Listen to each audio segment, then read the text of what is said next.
Welcome to Order from Ashes. I'm Thanasi Kambanis, Director of Century International. Today I'm joined by my colleague and friend Eamon Kirscher Allen, and we're going to talk about one of the many bad subjects that we spend a lot of time at work talking about, which is the costs of war, and specifically the costs of the ongoing war with Iran. Eamon, thank you so much for coming on the podcast. Pleasure to be here, Thanasi.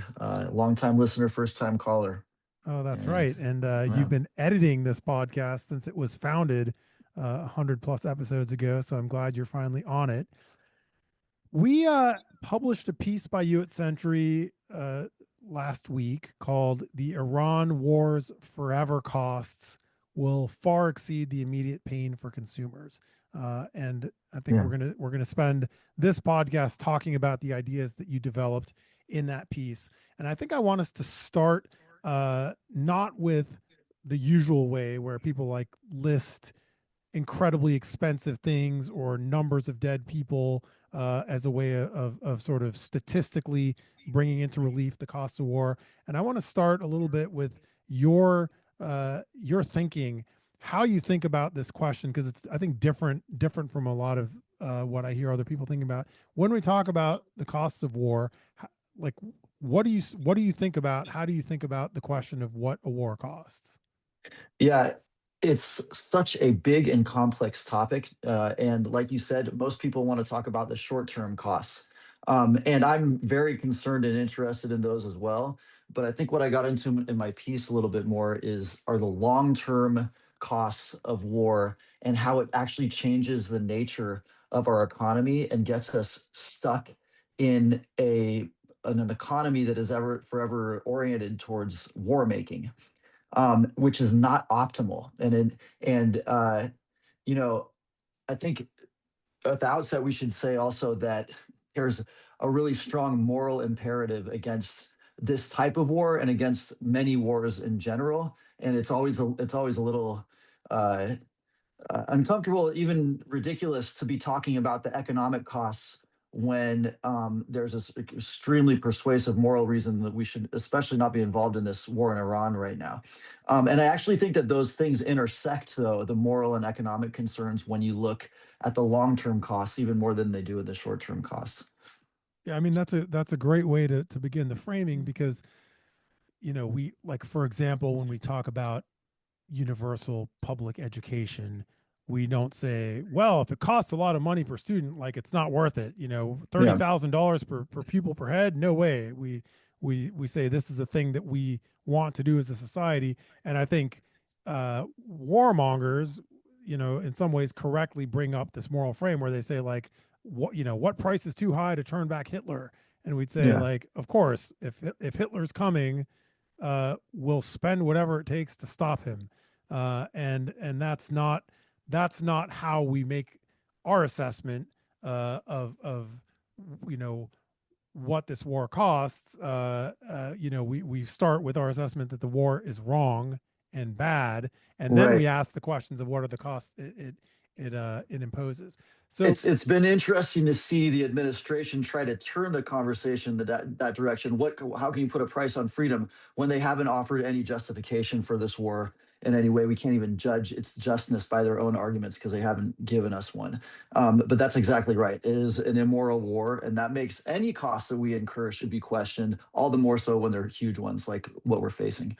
and that said, sort of one more framing idea, and then I want to launch into understanding your thesis here and your Yeah, thought process. Is just to foreground this question that lurks behind a lot of the discussion of cost of war, which is the notion of a war economy. I think many of us, especially those who know a little bit of economic history or who have sort of thought about uh, how the U.S. got out of the Great Depression, for example. And there's yeah, this story that's not altogether untrue, which is that during times of great economic dislocation, sometimes a big war like World War II has been a positive engine for economic recovery. that's right. And I think you have, I think, some very interesting ways of explaining how that worked and how that's different from the kind of war economy we're talking about now. And you asked this question, which I think is the right question to ask, which is like, do we want, like, what does it do to us to design our economy around, Raytheon and other weapons contractors, and does that give Yeah. us does that give what does that give us, and are those things we want for our society? Totally. So this is where this whole conversation and piece arose for me, was talking to different people. And there's kind of this received notion out there that we can say what we want about war and the government spends too much on it, but isn't it actually good for the economy? Like it's a gold rush, and it gives us a boost, and that can be true for certain industries. But when I started hearing that, I keep on thinking about this analysis of World War II. It's one that I worked editing on many years ago. I was an editor for the economist Joseph Stiglitz, and he co-authored this paper. And if I'm getting the title correct, it was called "Sectoral Dislocations and Long Run Crises." So you can see that it Very wasn't written alluring for. title. It's Yeah, like a must exactly. read. We tried to make it more of a must read, but I spent a lot of time in the footnotes and kind of understanding what he and his co-authors were saying. But essentially, World War II had a profound effect on the U.S. economy, and ultimately a really positive one. And it came right in the heels of the Great Depression. And the argument of this paper is that basically the United States had been stuck in a really bad equilibrium since really the late 19th century, when agriculture began to be mechanized. And you had all these farmers who were getting reduced incomes, reduced employment, and the country needed some kind of a policy to move these people into cities where they could be gainfully employed, improve their household incomes, and improve their outcomes and stuff like that. But nothing was forthcoming for decades after this mechanization process started, until World War II came along, and the United States reallocated or began spending more than 35% of its GDP on defense spending, which was enough to have mass migration from rural areas to urban areas in the scale that was needed to make this transition to manufacturing. So the interesting thing about this is it's not, the lesson from it is not that war spending is good for the economy. The lesson from it is really that massive government spending on that scale can have a profound effect on the macroeconomy, which can move it to a new equilibrium. So economists talk about equilibriums as kind of a settled resting place where things are internally consistent within the economy, and these equilibriums are you can have multiple of them or multiple possible ones in the macro economy, and they're not all equally good. Some can be bad equilibriums where you're stuck in a position with high unemployment. Stable, but unhappy. Yes, exactly. The economists say the welfare outcome is bad, stable but unhappy. So the United States was in one of those, and we needed an industrial policy, which World War II spending provided, to move us into a different equilibrium, which was more positive, and that's one of the reasons we had such boom years in the post-war economy. So we learned from this analysis that major government spending can have this kind of effect on the economy. The other interesting thing about it is it took 75, 80 years for economists to have, well, let's see, at the time, maybe more like 60 years. It took more than a half century for economists to be able to make a retroactive analysis that really showed what that spending, the effect that it had on America's economy. And that just goes to show that when you mobilize vast resources, you don't know, especially when they're for something like a war. It's hard to know exactly what they're going to lead to until you're pretty far down the rabbit hole of outcomes of this type of spending.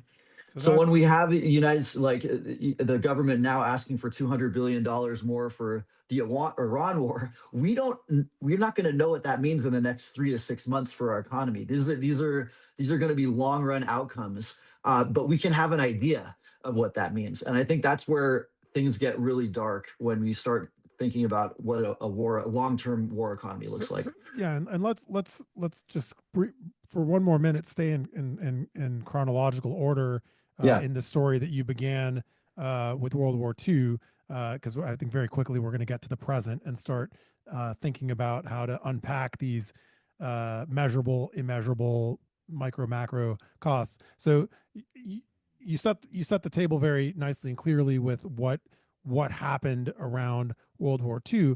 And I just want to add one sort of successor piece of analysis. Angela Hanks, who's our director of policy here, shared with me this week a paper that came out in March of this year called "The Cold War in the U.S. Labor Market" from the National Mm. Bureau of Economic Research. And this paper looks at the same dynamic you just explained over the course of the Cold War.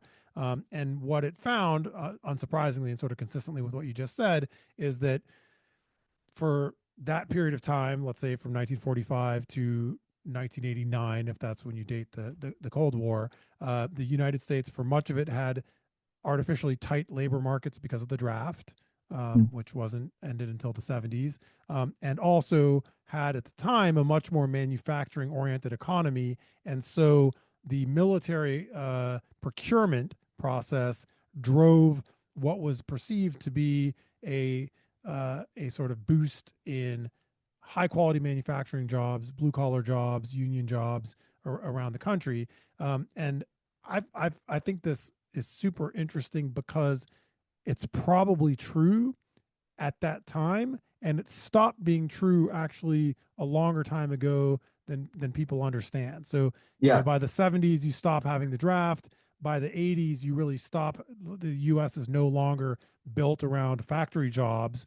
And so by the time we get to the 90s, much less now, when we talk about military spending, we're not in actual fact talking about billions or trillions of dollars going to great factory jobs in the Midwest that are, giving men and women healthcare benefits and a 40-year career on a assembly line. We're talking about something else entirely. So, can you take us now Mm. from that that period, sort of peak Cold War, Korean War, uh, kids getting great jobs at factories, stirring molten lead and building the great bombs that America can drop and shell on on countries around the world, to the kind of wartime economy that we saw really take off after 9/11.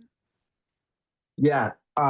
Well, it's a great question because manufacturing as it was in that era is not coming back, and we've seen that because we've seen that happen in the last year when Trump promised that he could improve our manufacturing sector by adding the tariffs and stuff, and it hasn't happened. In fact, it's continued in the same trends we've already seen. So even if a great, even if this spending went to U.S.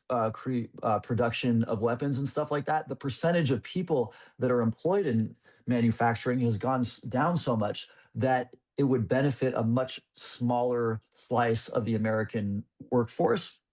And we also have, we have this problem in many American industries now, but especially in the defense industry, we have a very top-heavy income uh, pattern where the CEOs are earning a really high percentage of the income of these companies. So throwing money at the defense contractors simply doesn't have that broad manufacturing effect that it might have had during the Cold War. Now, instead, we're enriching a small sector of the economy. It's still government spending. It'll still be reflected in the size of the economy in some way, but it's not efficient government spending. It's not government spending that improves outcomes for most Americans.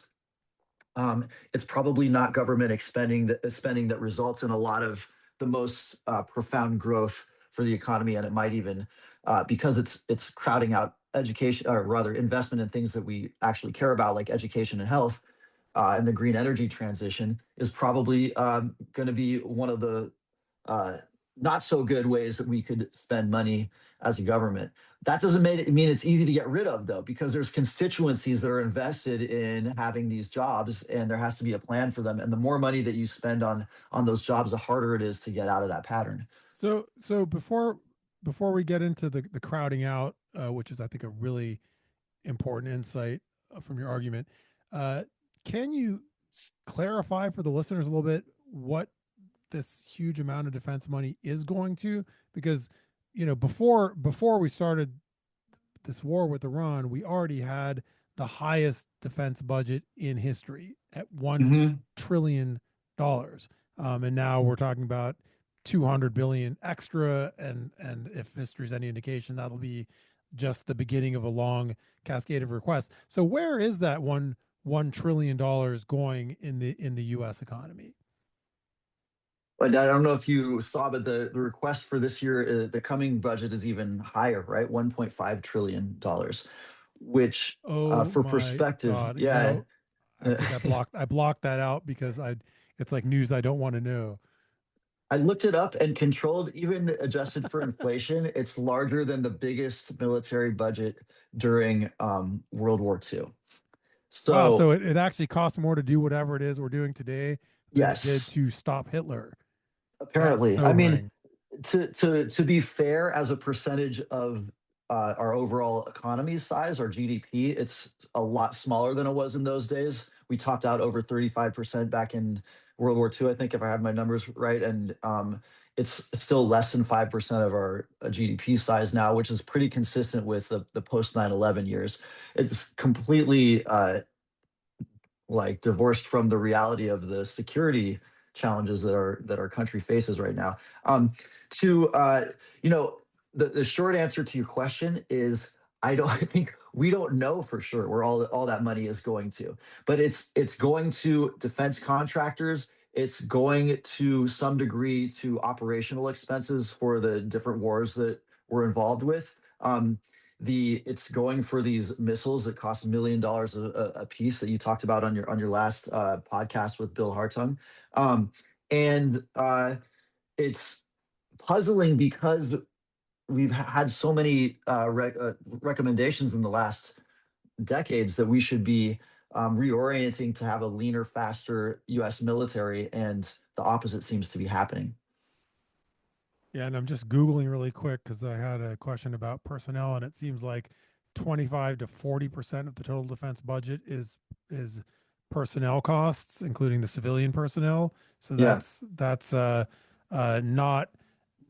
not in sort of line with the thought of it being somehow a substitute industrial policy, which is what the hangover of the Cold War perception is, that somehow, even if this is like stupid defense policy, it's somehow Mhm. creating some kind of sector. And in fact, most of it is just sustaining the employees of DoD. Right. A big portion of it is that, even if a lot of it is going to producing weapons and that kind of a thing, that's just not a productive and efficient sector of our economy the way it might have been in the past. Um, that doesn't mean it's not employing people, and there are individual congressional districts and states that depend a lot on that type of defense spending.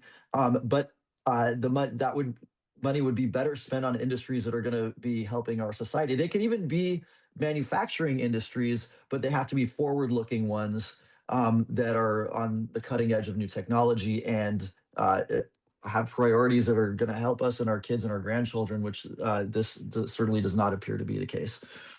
So the the sort of positive lesson of this crazy bonanza of defense spending, the one encouraging thing I take from this is that it just goes to show that when the government wants to do something, it can, and it's absolutely possible to mobilize staggering amounts of money if, like, on basically on a president say so. Like, if a president just says this is a national emergency, we're going to spend hundreds of billions of dollars, it can be done.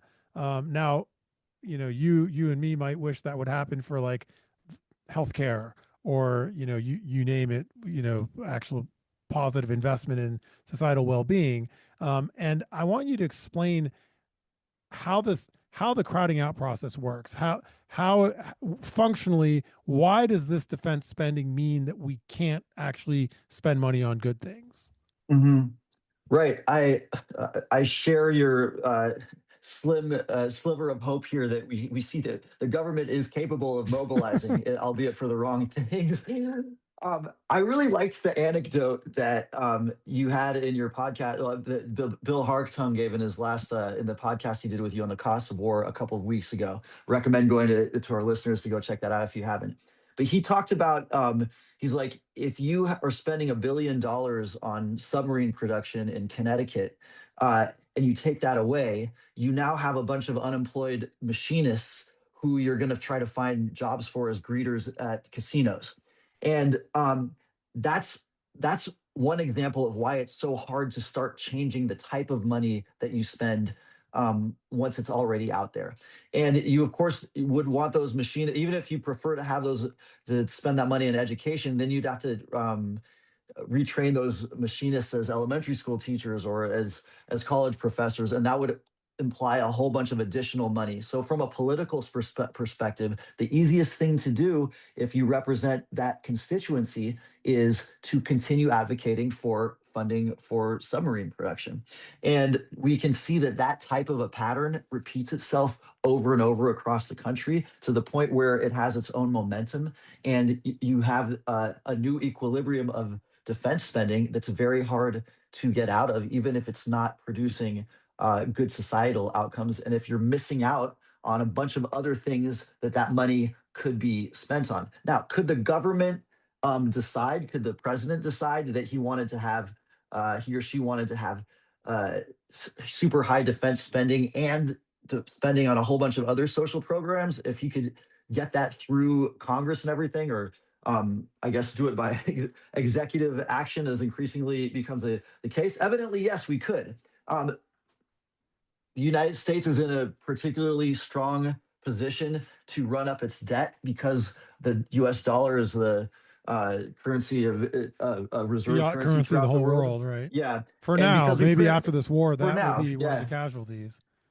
Exactly. And because we can always print more money, which will cause inflation, but like we control the currency that our debts are denominated in. So we have a really big latitude. We're not in a situation like Greece was after the financial crisis, and it would take a lot for us to ever get that place. But there's a lot of downstream that doesn't mean that you can just spend money on things without any consequences. And the biggest one that will be the most familiar to people in recent times is that it does cause inflation when the government spends money, and we had to spend a bunch of money to cushion ourselves against the economic outcome of the COVID pandemic. And that's one of the reasons that we had an inflation spike a few years ago that is still on everybody's mind right now. It's very hard to avoid that. So that's why you have there is a finite amount of money that the government can spend, and if you're spending a bunch of it on the military, there's less of a political appetite for spending it on all of those other things. So that's how it crowds out. And there's also just only so much money that private firms are willing to invest in things. Also, if they have opportunities with military spending, they're not going to be taking those opportunities in other areas. Yeah, and that's also a really helpful reminder of this interplay of macroeconomic circumstances with microeconomic circumstances. So shortly, we'll be talking about spiking oil prices and consumer prices and how the war hurts like individual people in the world and in the U.S. And it's really, I think, important to keep an eye on these bedrock conditions. So whatever is happening with gas prices, for example, or food prices, is going to be happening against the backdrop of an inflationary spike caused by Mhm. defense spend by this defense spending. So we're not only creating these micro problems, but we're also creating a macro problem that makes those micro problems much worse, and That's right. and which will outlast the shorter term disruptions. And it's so important. I mean, this is what I find so useful about your approach to this question is like, as I hear it, you're saying, yes, focus on all these immediate terrible human costs, but also focus on these like equally terrible and longer lasting structural costs that are going to make the short term costs more painful and screw up everything else for the long term as well. So it's a Yeah. it's a yes and, or like maybe it's a no and, but very I mean, that's important kind of like, I context. feel that that's what I can add to this conversation, and it's totally natural and understandable that people are a lot more fixated on the short-term costs, especially when you have so many Americans who are living paycheck to paycheck and have no savings and no cushion in case of a health crisis or something like that. Yes, the amount that having gas go up almost 50%, which is where it's at in some states right now, is like that is going to be a preoccupation that can have a direct impact on your standard of living. And it's not just uh, from one perspective, we're talking about this horrible, immoral war, and talking about gas going up from $3 to $5 a gallon sounds like maybe that's not the biggest deal, but it is really the biggest day to day deal for many Americans, and including myself. Getting the kids to school and getting people to doctors' visits and getting yourself to work and stuff like that has just gone up a lot. But we also have to keep our eyes on the more long term and bigger picture, and the fact that we are getting ourselves into a very I think we've been in a place where we're persistently addicted as an economy to this type of war spending. We can't see other ways to do it, and so the headlines that we have and the discussions we have are all skewed towards the assumption that we need to continue spending this extremely large proportion of our GDP on military adventures, and now an increasing amount. So we have a quarter century of data on this kind of new era of war spending, and I mean, forever wars are financed by forever spending. So it's this kind Mhm. of addictive spiral you're talking about, and I don't know if this made it into the edited version of your piece, but in at least one of the drafts, you describe them as empty calories. Yeah, That appear to be somehow boosting national productivity, but aren't. What do we see from? And I know also that you were involved in editing a lot of the work that Joe Stiglitz and others did that really looked under the hood of the costs of the Iraq War, and I think the Afghan War as well, but definitely the Iraq War, mhm, and really helped, I think, reshape our understanding of what the societal costs of these ventures are. So what did we learn about how this spending works, what it triggers in the economy, and what it ends up causing is harm rather than prosperity, as it becomes a regular feature of our national budget, and in particular the sort of most dominant feature of discretionary government spending. yeah. Oh, there's a lot in there. First, let me just turn to the figures that the Brown University cost of war and also Joseph Stiglitz and Linda Bilmes have put forward for those post 9/11 Iraq and Afghanistan wars. It was interesting to see that work coming together when I was involved on it as a low level editor, because the figure kept on going higher with every year's revision as they accounted for more costs that they hadn't considered in the beginning. And if you have these really well trained and highly educated economists who are having trouble wrapping around their heads around the full cost because they keep on thinking of new things, you can get an idea of just how complex it is to really figure out how much these wars cost. So the figure that they're working with now, I think it's kind of the settled figure, is $8 trillion for the Iraq and Afghanistan wars. And eight eight trillion dollars eight that's trillion $8 trillion. It's 8,000 billion dollars. Uh, a really hard number for for I can't human understand that cognition to number, honestly. understand. Nobody knows what that means. Let's see what it's as a percentage of GDP. That would be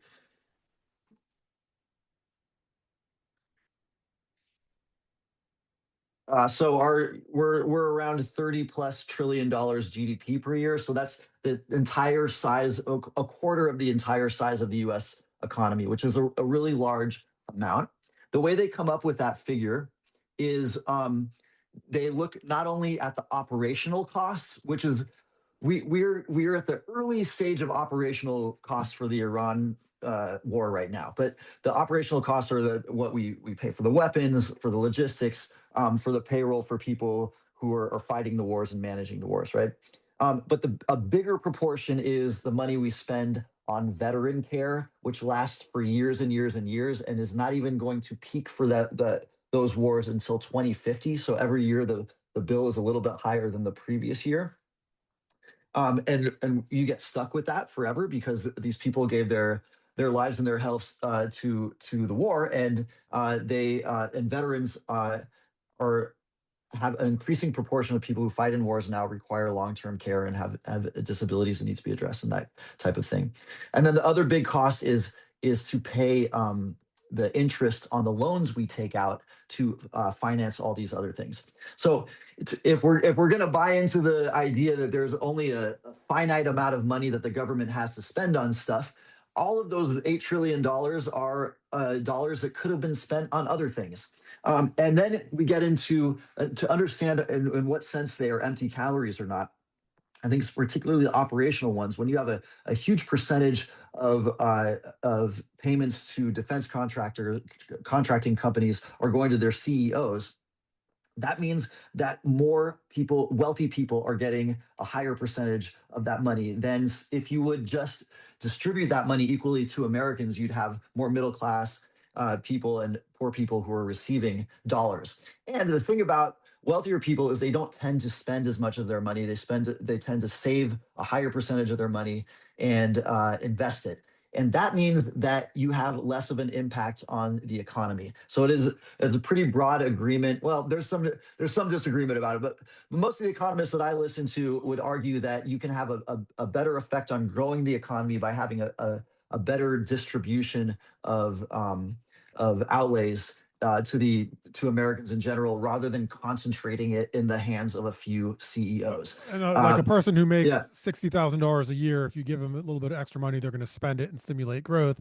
Whereas if you give Jeff Bezos an extra billion, he's just going to sock it away in some unproductive place.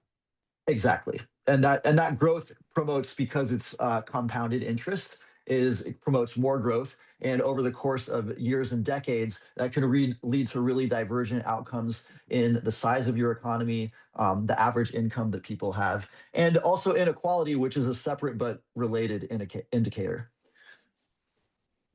So, What else was missing in that yeah, I think I question? asked you like 45 questions in one thing, I'm not sure we got all of them, but uh, let's talk, because I think the focus at this point in our conversation is sort of like, how does this kind of the spending, how does the post 9/11 kind of war spending actually function in the economy? Because I think what you're helping us do here is give lie to the idea that, like, even if you don't like the war, you might like its economic Right. payout, right? And I think you're saying like there is not a positive economic payout.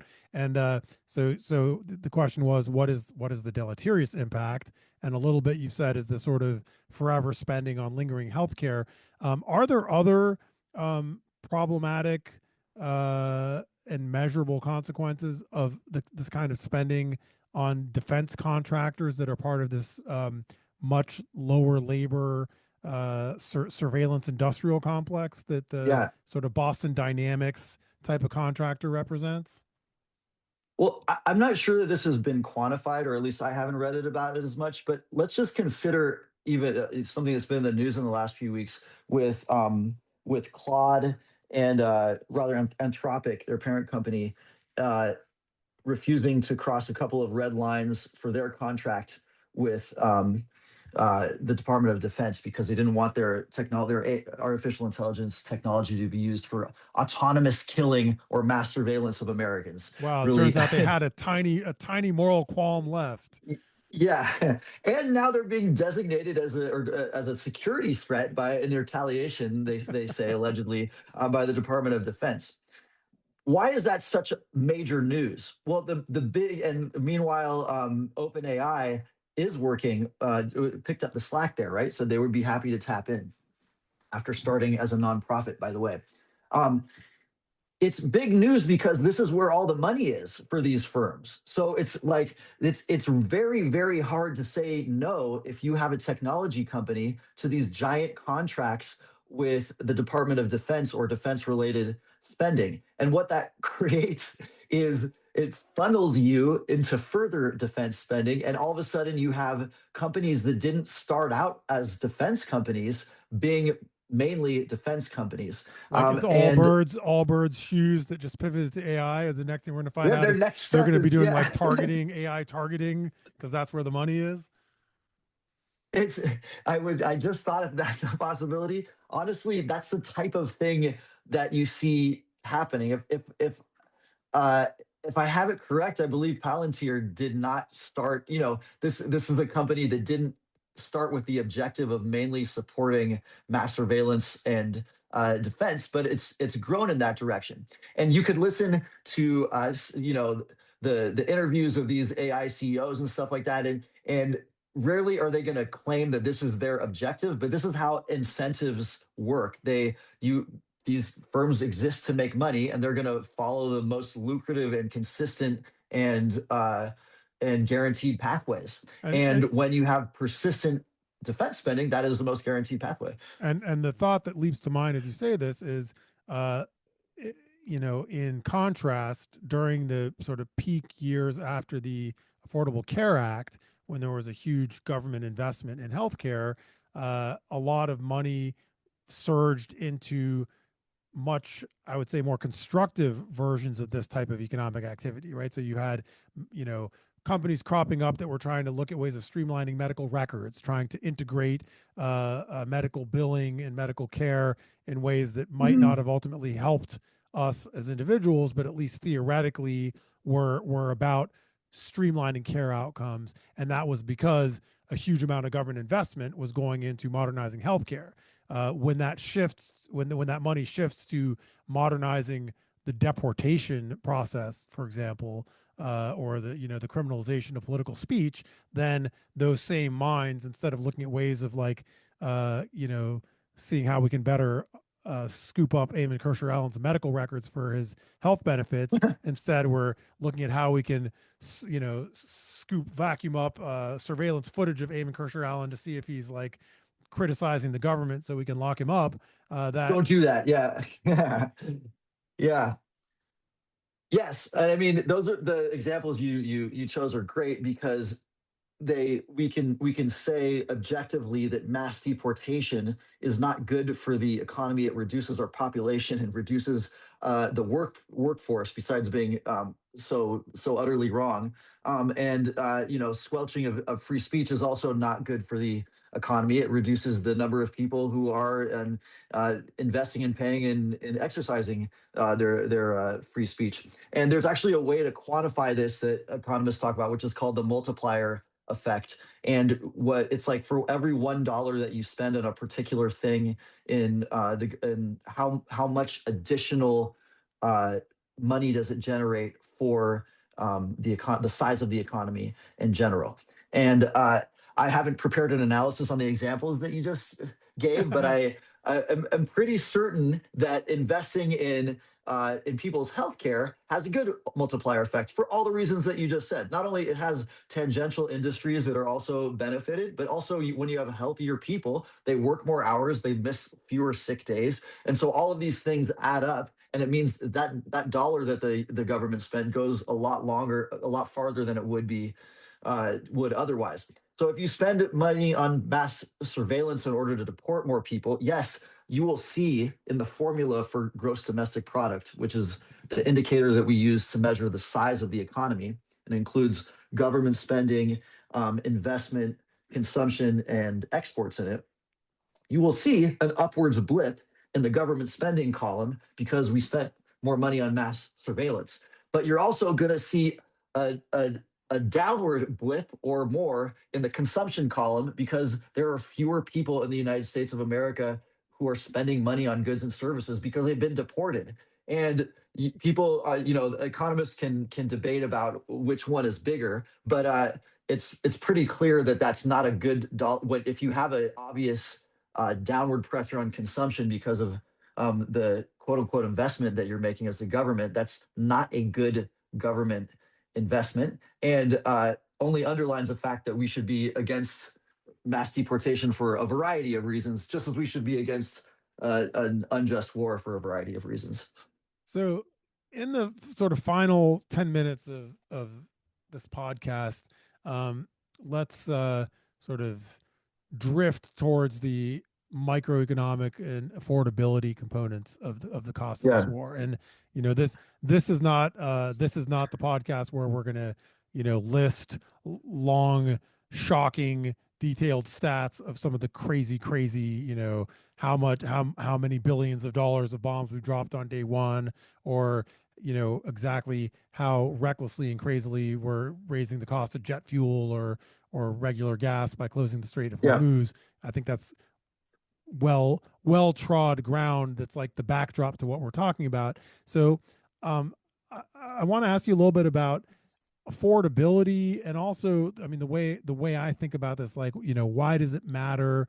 The main way it matters is because of like what kind of society we get to be, right? Like Hmm. when we talk about affordability, or like the harm of the cost of rising gas, that's a proxy for the question of like, how are we making it harder or easier, or in this case harder, for regular people to live lives of dignity where they have access to the basic things that we think all people should have easy access to, education for their kids, healthcare, housing, Right. and maybe even like, mental well-being, which I'm not sure is if that's part of our sort of Declaration of Independence bedrock rights. But I think those are the things we want as a society.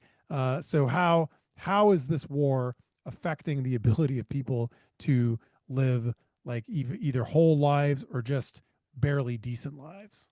Yeah. So it's just such a this is the most pressing short term thing, and it's I think we're all confronting it in our own ways, and we're still finding ways to describe it. Just a clarification on terms. So when we talk about macroeconomics and microeconomics refers to the way that individual firms set their prices, or like how McDonald's figures out how many hamburgers it's going to sell and set prices, and or how the goods for, or rather the markets for individual goods and services, right? So when we talk about inflation and the pressures on people's livelihoods and the lack of affordability, those are actually macroeconomic issues that people are experiencing on very profound individual level. So all of this stuff, these are most of the stuff that you're talking about is actually macroeconomic effects that Thanks have for that. I household think I think impacts. Yeah. I misuse those terms a lot. So thanks. It's yeah, you're not the only one. That's it's hard unless you're sitting in an econ class to remember all this stuff. And I think what's easy to remember is the fact that somehow your credit card bill is has to be carried over this month because you can't pay for all your groceries and all of your transportation needs. And that's right now the main thing that Americans are experiencing. The truth is, for all the anxiety about costs going up, we really haven't fully experienced them yet. So much in the United States, even though our gas prices have gone up 35 to 49%, I think, as of today. The knock on inflation has not fully occurred yet. But everybody knows that it's coming. Even if the crisis of the Strait of Hormuz is resolved today and all the tankers are going out, these supply chain issues, as we learned during the COVID pandemic, take a lot longer to filter out and sort themselves out and to find a new equilibrium, right? So that inflation, as most economists are saying, is still coming, and there's a lot of concern of that the global and American level that there are more quote unquote economic headwinds coming. So the IMF just released a report revising downward its outlook for global growth, not just the United States, quite significantly, and said there's now a possibility of a global recession, which is something that doesn't occur very often. How does that affect individual Americans and their lives? Rising unemployment, if it's combined with inflation, which recessions are not always. Generally, you think of less price pressures, but in this case, we're looking at a situation where we could have both inflation and a recession at the same time, which is something that we haven't experienced in quite some time in this country. Uh, it's we have a really surging high credit card debt, which the Century Foundation has done some wonderful work on. You go and check that out.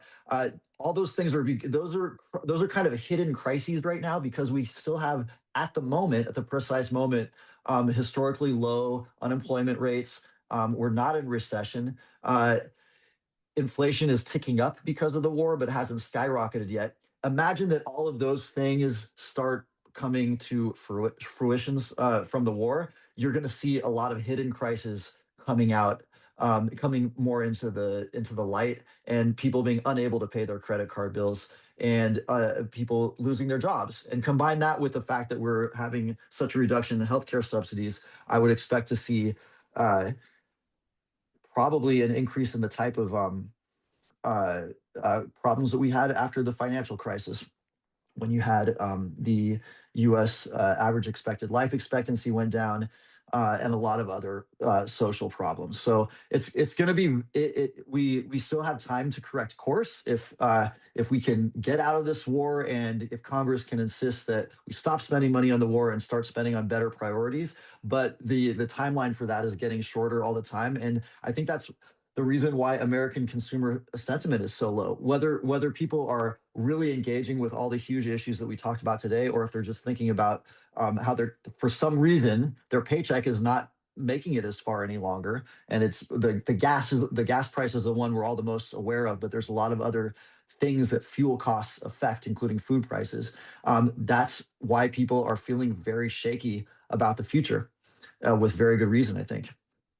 Well, so the take home I get from this as a progressive is that you know some of these short term disruptions might resolve in 6 months or a year and a half, but these long term distortions are misshaping our economy. I think you had a phrase that I liked a lot in your piece, which was, Disfiguring the yeah, economy. disfiguring the Yeah. economy. And the idea I take from that, of course, is, I sort of think about things like the Green New Deal, and I think, well, Oh, if you can totally. right, if you can do this for bad, you can also do it for good. Because what you're really painting a picture of here is government power. You're saying the government has a lot of structural power. The way it spends its money has humongously consequential long term, long tail effects. In this case, Yep. we see them as toxic or negative, but the model the model provides a way of thinking about how to build something good Yeah. using those same tools. There's a possibility, if we can do it for bad, we can do it for good. And there's also there's it's a great frustration, I think, for people who are engaged in the economic issues, uh, to hear the justifications for war spending that are really divorced from economic findings. And as we've entered a kind of discursive space with the Trump and MAGA era, where uh, moral arguments for what's good and bad have seemed to be of less and less value in our public discourse, for many people at least, or less persuasive, or regarded as horribly naive, we're being told at the same time that the hard economics of these decisions are good for us.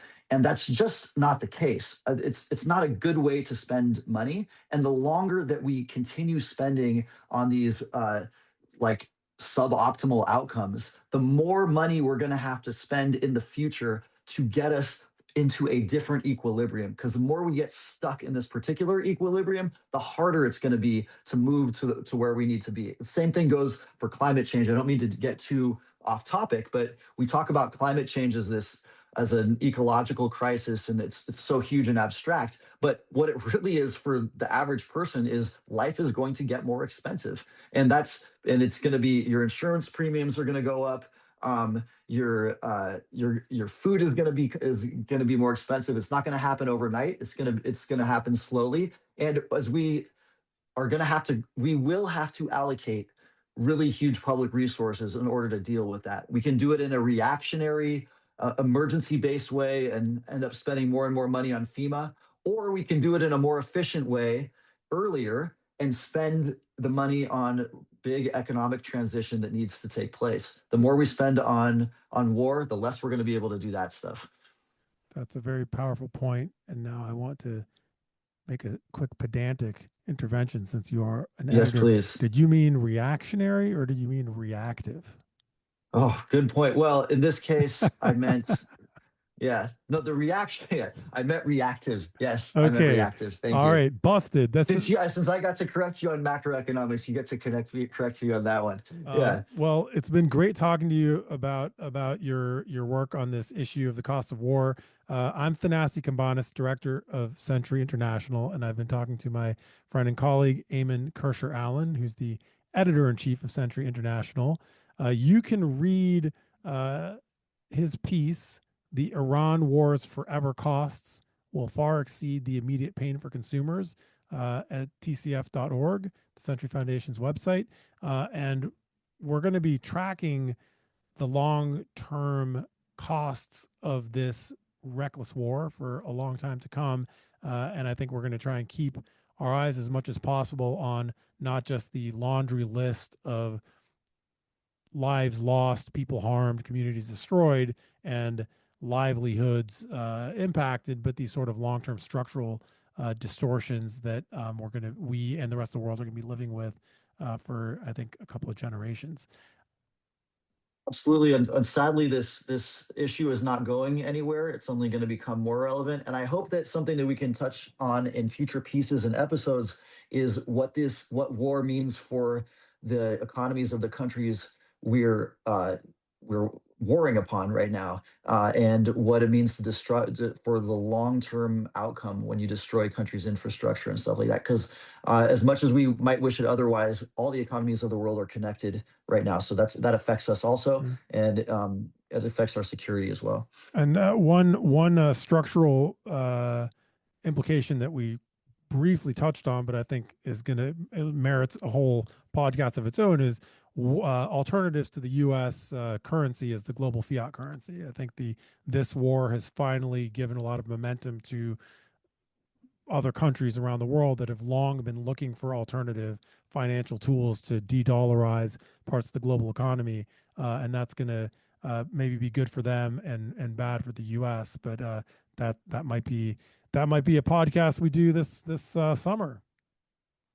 I think it's one of many things where people are in other parts of the world are starting to look around like maybe we should figure out a way to do things that's a little bit less dependent on the United States. So we'll Eamon, see. thanks for coming on Order from Ashes. I'm Thanasi Kambanis. I've been talking to Eamon Kirscher Allen. This is the Century Foundation's podcast on international affairs. We'll see you back here again, same time next week. Thanks so much, Sanati. Take care, Eamon.